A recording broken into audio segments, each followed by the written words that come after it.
രാജ്യത്തെ ആദ്യ സംരക്ഷണ കേന്ദ്രമൊരുങ്ങുന്നത് അട്ടക്കട്ടി, കോയമ്പത്തൂർ. പശ്ചിമഘട്ടത്തിൽ കാണപ്പെടുന്ന 4 വേഴാമ്പൽ ഇനങ്ങളെ ഇവിടെ സംരക്ഷിക്കും. ഇന്ത്യയിലെ ഏറ്റവും നീളമേറിയ കാന്റിലിവർ ഗ്ലാസ് ബ്രിഡ്ജ് സ്ഥാപിച്ചത് എവിടെ? വിശാഖപട്ടണം, ആന്ധ്രാപ്രദേശ്. കൈലാസഗിരിക്ക് മുകളിലാണ്. 55 മീറ്ററാണ് നീളം. സമുദ്രനിരപ്പിൽ നിന്ന് 262 മീറ്റർ ഉയരം.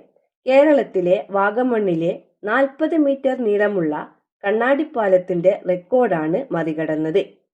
125 വർഷമെടുത്ത് തിരിച്ചറിഞ്ഞ പുതിയ ഇനം ഡൈനോസറിന് ഏത് ശാസ്ത്രജ്ഞന്റെ സ്മരണാർത്ഥമാണ് ഐസക് ന്യൂട്ടൻ. 1899 തെക്കൻ വെയിൽസിൽ നിന്നാണ് ഫോസിൽ കണ്ടെത്തിയത്. പാകിസ്ഥാനുമായി സുപ്രധാന പ്രതിരോധ സഹകരണ കരാറിലൊപ്പിട്ട രാജ്യം സൗദി അറേബ്യ. സ്കൂബ ഡൈവിംഗിനിടെ അപകടത്തിൽ മരിച്ച അസമീസ് ബോളിവുഡ് ഗായകൻ സുബീർ ഗാർഗ്.